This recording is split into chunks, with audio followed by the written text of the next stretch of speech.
আসসালামু আলাইকুম, সবাইকে স্বাগত জানাচ্ছি ভিডিভিউজে। আপনাদের সাথে আছি আমি রিক্তা ইসলাম। ফ্রান্স এখন সারা দুনিয়াকে সভ্যতা আর বাকস্বাধীনতা শেখাচ্ছে, অথচ দেশটির অতীত অত্যন্ত পঙ্কিলময়।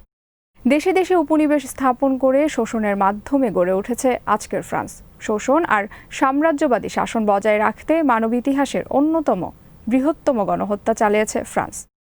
আফ্রিকার 14টি দেশে এখনও কার্যত ফ্রান্সের উপনিবেশিক শাসন চলছে।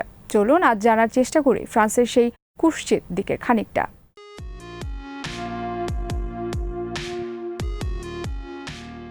মাত্র কয়েক মাস আগের কথা। গত জানুয়ারিতে প্রথা ভেঙে ইতালির তৎকালীন উপপ্রধানমন্ত্রী লুইগি ডি মাইও বলেন, ফ্রান্স আফ্রিকাকে শোষণ করছে।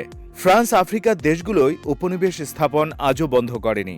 এজন্য ইউরোপীয় ইউনিয়নের উচিত ফ্রান্সের ওপর নিষেধাজ্ঞা আরোপ করা।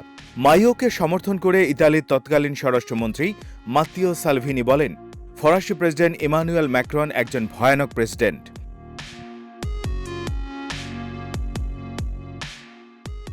ইতালির নেতারা তখন ভূমধ্য সাগরে আফ্রিকার অভিবাসীদের মৃত্যু নিয়ে সরব হন।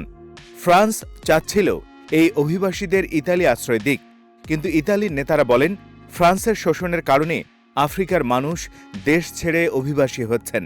তাদের তো নিজ দেশ আফ্রিকায় থাকার কথা, কিন্তু ফ্রান্সের শোষণের কারণে তাদের স্থান হচ্ছে সাগরের তলদেশে।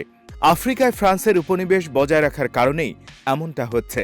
ইতালির নেতারা বলেন, আফ্রিকায় শোষণ না করলে ফ্রান্সের অর্থনীতি বিশ্বের 6 থাকত না। ফ্রান্স এখনও আফ্রিকার সম্পদ শোষণ করছে বলেও তারা জানান।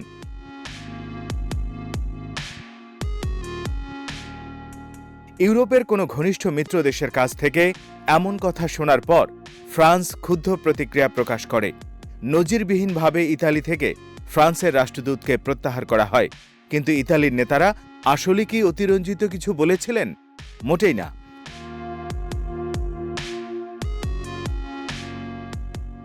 বিশেষজ্ঞরা বলছেন, ফ্রান্সই একমাত্র দেশ যে দেশটির সাবেক উপনিবেশগুলোতে এখনও শোষণের ধারা অব্যাহত রেখেছে। ফ্রান্সের বর্তমান আয়তন 6,74,000 বর্গ কিলোমিটার, অথচ 1960 সাল পর্যন্ত সাম্রাজ্যবাদী এ দেশটির অধিভুক্ত এলাকা ছিল 1,16,00,000 বর্গ কিলোমিটার। এর মধ্যে বড় একটি অংশ ছিল আফ্রিকা মহাদেশে।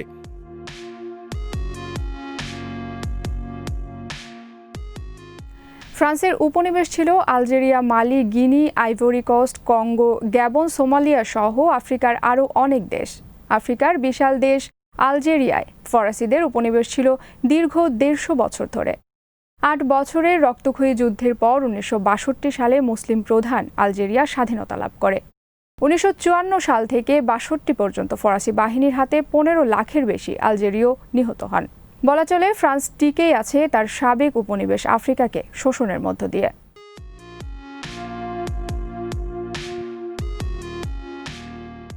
আইভরি কোস্টের ফ্রিডম অ্যান্ড ডেমোক্রেসি পার্টির উপদেষ্টা নাথালি ইয়াম বলেন, ফ্রান্সের কাছ থেকে আফ্রিকার দেশগুলো 60 বছর আগে স্বাধীনতা পেলেও এখনও এ দেশগুলোতে সত্যিকারের স্বাধীনতা নেই। এমনকি স্কুলের পাঠ্যসূচি পর্যন্ত এখনও ফ্রান্স ঠিক করে দেয়।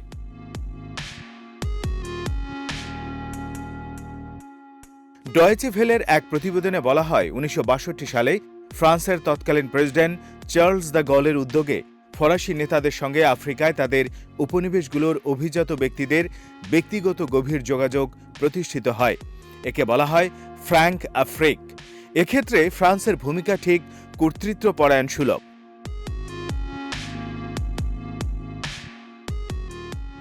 আফ্রিকার স্বৈরশাসকদের বড় রক্ষা কবচ ফ্রান্স।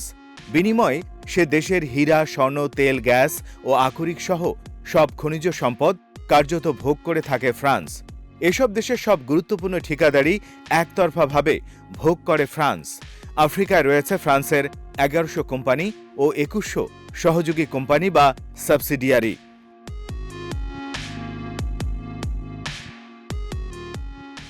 নাথালি ইয়াম বলেন, বর্তমান ফরাসি প্রেসিডেন্ট ইমানুয়েল ম্যাক্রোর আমলে এ দেশগুলোর অবস্থা আরও অবনতি হয়েছে।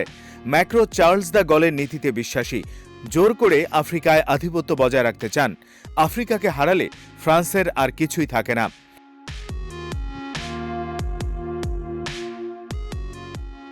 ফ্রান্স স্বর্ণের রিজার্ভের দিক থেকে বিশ্বে চতুর্থ, তবে ফ্রান্সের নিজস্ব কোনো স্বর্ণখনি নেই।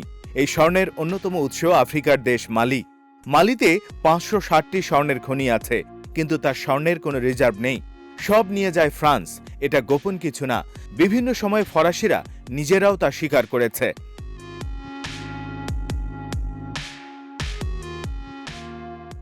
সাবেক ফরাসি প্রেসিডেন্ট ফ্রাঁসোয়া মিতেরা 1957 সালে ভবিষ্যৎবাণী করেছিলেন, আফ্রিকার ওপর নিয়ন্ত্রণ টিকিয়ে রাখতে না পারলে একবিংশ শতাব্দীর ইতিহাসে ফ্রান্সের কোনো জায়গা থাকবে না।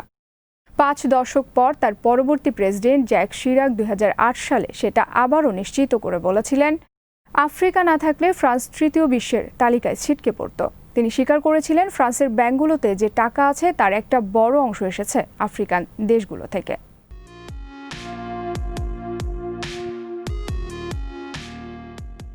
ফ্রান্স আফ্রিকাকে শোষণ করছে প্রধানত ঔপনিবেশিক মুদ্রা সিএফএ ফ্রাঙ্কের মাধ্যমে। দ্বিতীয় বিশ্বযুদ্ধের পর আফ্রিকা জুড়ে ঔপনিবেশিক দেশগুলো স্বাধীনতা দাবি করে।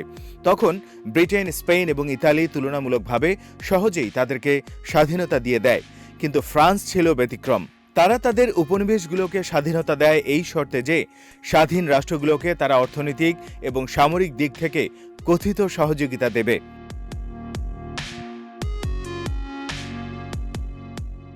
সামরিক ক্ষেত্রে সহযোগিতার অর্থ ছিল এই, ফরাসি সেনাবাহিনী স্বাধীনতার পরও আফ্রিকান দেশগুলোতে অবস্থান করবে, তাদের পুলিশ এবং সেনাবাহিনীকে প্রশিক্ষণ দেবে এবং বিনিময়ে এই দেশগুলোকে তাদের সকল পণ্য কিনতে হবে কেবলমাত্র ফ্রান্সের কাছ থেকে। আর অর্থনৈতিক ক্ষেত্রে এই সহযোগিতার অর্থ ছিল দেশগুলোর মুদ্রা হবে সিএফএ ফ্রাঙ্ক। শুধু তাই না, দেশগুলোর যে কোনো প্রাকৃতিক সম্পদ উত্তোলন এবং যে কোনো বড় প্রকল্প বাস্তবায়নের ক্ষেত্রে ফ্রান্স একচেটিয়া অধিকার পাবে। আফ্রিকার বিভিন্ন দেশে এখনও ফ্রান্সের হাজার হাজার সেনা মোতায়েন রয়েছে।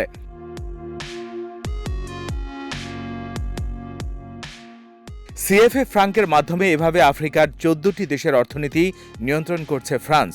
এই মুদ্রা ছাপেও তারা। এসব দেশের রিজার্ভের অন্তত 50% ফ্রান্সের ব্যাংকে জমা রাখতে হয়। ফ্রান্স আবার সেই টাকা উচ্চ সুদে সেই দেশগুলোকে ঋণ দেয়। এই দেশগুলো আজও বিশ্বের দরিদ্রতম।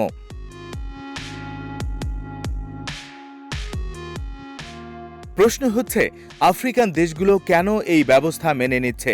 কেন তারা এই ব্যবস্থা থেকে বেরিয়ে আসার চেষ্টা করছে না? উত্তরটা হচ্ছে, অনেকেই চেষ্টা করেছিল, কিন্তু তাদের পরিণতি ভালো হয়নি। স্বাধীনতার পর সেক্তুরের নেতৃত্বে গিনি ফ্রান্সের আধিপত্য মেনে নিতে রাজি হয়নি। প্রতিশোধমূলক ব্যবস্থা হিসেবে ফরাসি সিক্রেট সার্ভিস জাল মুদ্রা সরবরাহ করে গিনির অর্থনীতি পুরোপুরি ধ্বংস করে দেয়।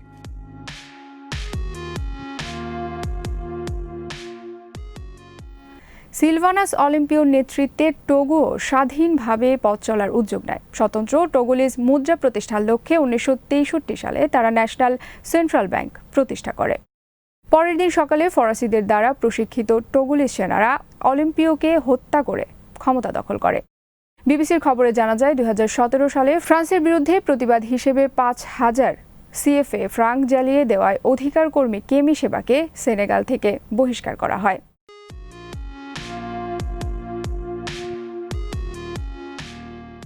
আফ্রিকার প্রতিটি সাবেক কলোনিতে কু এবং পাল্টা কুয়ের মাধ্যমে ফ্রান্স নিজেদের অনুগত স্বৈরশাসকদেরকে ক্ষমতায় বসিয়ে রেখেছে, আর তাদের মাধ্যমে খনিজ সম্পদে পরিপূর্ণ আফ্রিকার সম্পদ লুট করে নিচ্ছে। 1964 সালে ফ্রান্স গ্যাবনে সেনা অভ্যুত্থানের মাধ্যমে ওমর বঙ্গোকে ক্ষমতায় বসায়। তার শাসন ব্যবস্থা চলে পরবর্তী 42 বছর পর্যন্ত। গ্যাবনে আছে বিশাল ইউরেনিয়ামের মজুদ, আর ফ্রান্সের পরমাণু চুল্লিগুলোর জন্য দরকার এই ইউরেনিয়াম। ওমরের মৃত্যুর পর আজও গ্যাবনের ক্ষমতায় আছে তার ছেলে আলী ওমর বঙ্গো।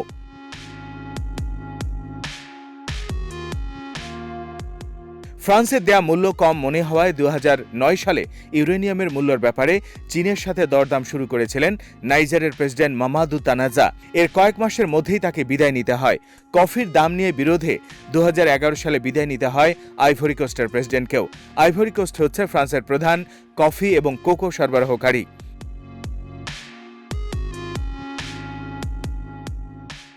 দ্বিতীয় বিশ্বযুদ্ধের পর থেকে ফ্রান্স আফ্রিকাতে এই পর্যন্ত 30টির বেশি সামরিক অভ্যুত্থান ঘটিয়েছে বলে অভিযোগ রয়েছে। আফ্রিকার প্রায় প্রতিটি অভ্যুত্থান ও গুপ্ত হত্যার পেছনে ফ্রান্সের ভূমিকা আছে বলে অভিযোগ রয়েছে। সালে লিবিয়ার নেতা মুয়াম্মার গাদ্দাফিকে উৎখাত করার পেছনেও প্রধান ভূমিকা পালন করেছিল ফ্রান্স। ফ্রান্সই সর্বপ্রথম লিবিয়ার বিদ্রোহীদেরকে স্বীকৃতি দিয়েছিল।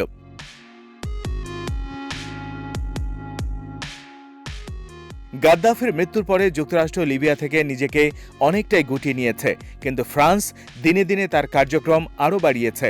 ফ্রান্স লিবিয়ার দক্ষিণে স্বর্ণের খনি থেকে স্বর্ণ উত্তোলন করে নিয়ে যাচ্ছে বলে অভিযোগ রয়েছে।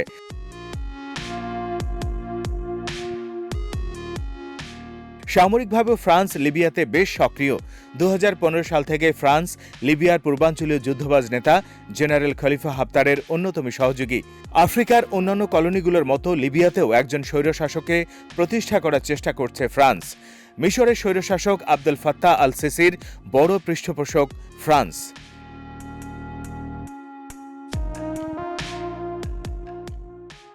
আজ এখানেই শেষ করছি। সবাই ভালো থাকুন, সুস্থ থাকুন আর দেখতে থাকুন ভিডিভিউজ। চ্যানেলটি ভালো লাগলে সাবস্ক্রাইব করুন, সংযুক্ত থাকুন আমাদের ফেসবুক পেজে। আমাদের ওয়েবসাইট vidieviews.net ভিজিট করুন। আল্লাহ হাফেজ।